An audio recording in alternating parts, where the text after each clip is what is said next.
Behind the Red Line, Episode 70. The torso in the Thames. The woman London tried to forget. United Kingdom, 2001. A Nigerian sex worker trafficked into the UK, dismembered, dumped in the River Thames, and nearly erased forever. The River Thames carries centuries of secrets, war secrets, crime secrets, bodies, bones, evidence swallowed by darkness. But in September 2001, the river washed up a horror it could not hide. A torso, wrapped, cleanly severed, missing head, arms, and legs. It belonged to a woman trafficked from Nigeria, forced into sex work, stripped of her freedom, and then her life. This is Behind the Red Line. Episode 70. The torso in the Thames. The woman London tried to forget. September 2001. A crisp, gray morning on the Thames. Police received a call from Tower Bridge. Construction workers spotted something floating near the pilings. Red, dark, heavy. At first, they thought it was a bag of waste.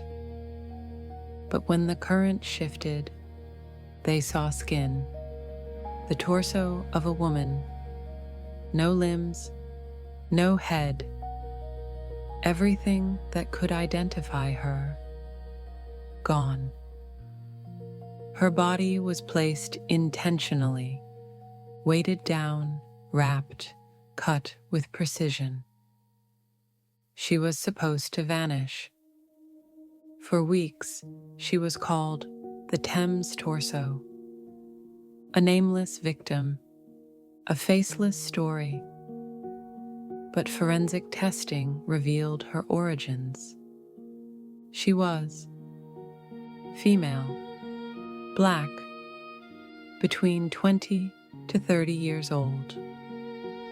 From Nigeria, identified by bone density and trace minerals. Severely anemic from prolonged malnutrition, likely trafficked into the UK for exploitation.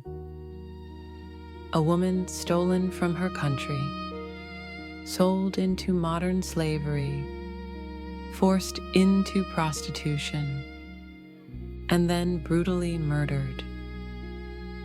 She had no passport, no documentation, no missing person report.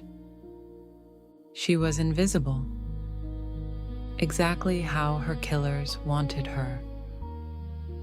In the early 2000s, Nigerian women were trafficked into Europe through a pipeline of criminal networks. Many were recruited with promises of jobs, school, visas, escape from poverty. Instead, they were forced into sex work under threat of violence, debt bondage, family harm, spiritual manipulation, including juju rituals. Some were told that if they disobeyed, their souls would be destroyed. The woman in the Thames was one of thousands caught in this system. One of the few whose death made headlines. The torso was severed with skill. The limbs were cut through joints, not bone, suggesting someone who understood anatomy. Forensic analysis revealed a single blade, sharp, professional, controlled, no hesitation marks, no frantic slashing. This was not rage, not impulsive. This was a calculated dismemberment meant to erase identity, a method used by traffickers and organized groups to permanently silence victims.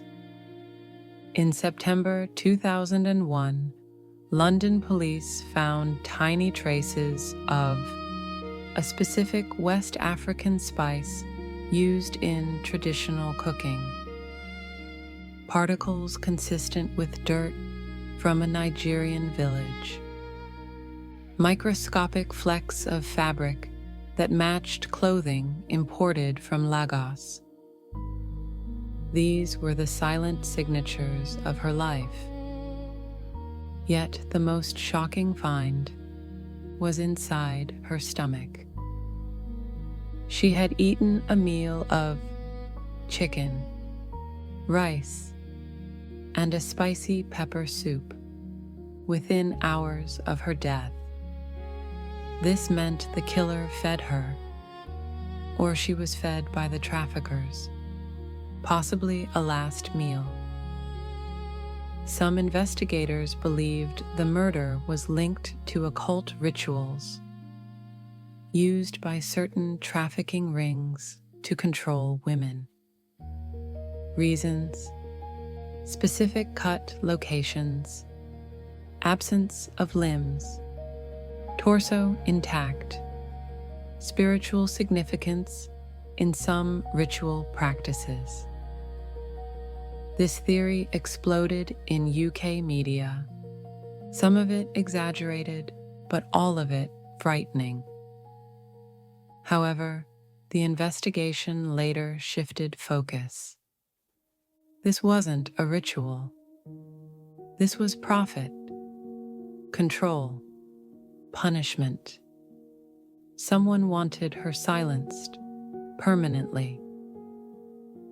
Police traced travel records, financial trails, and phone logs.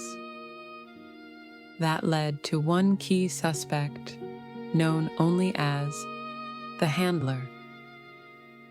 He was linked to trafficking networks in London, Spain, Italy, Nigeria. Witnesses said he oversaw women brought into brothels in East London, Southwark, Peckham, Brixton. He was violent. He was feared. He threatened women routinely with death, mutilation, and disappearance. Several trafficked women later identified him as the last person seen with a young Nigerian woman, around the time the torso was found. But without limbs, fingerprints, or a face, police couldn't tie her directly to him, and the case faltered. Two theories dominate. One, she tried to escape. Women in these networks were often killed for attempting to flee. Her malnutrition suggested she'd been in captivity. 2. She refused a client. Traffickers used violence to set examples. Dismemberment is the ultimate warning. 3. She became unprofitable. A cruelty seen in other cases.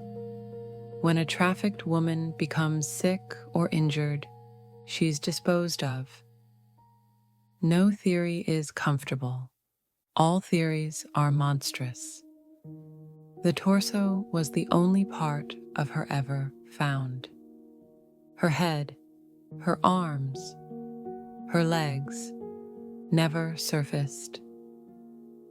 Without them, investigators had no dental records, no fingerprints, no facial recognition, no way to confirm identity, no family to claim her. no country demanding answers. She became a ghost in a city full of millions, and the killer moved on. She left Nigeria seeking safety. She found exploitation. She found danger. She found the Thames. Her killer walked free. Her traffickers walked free, and London let her fade into memory. But not here. Not tonight. This is Behind the Red Line, Episode 70, The Torso in the Thames, the woman London tried to forget.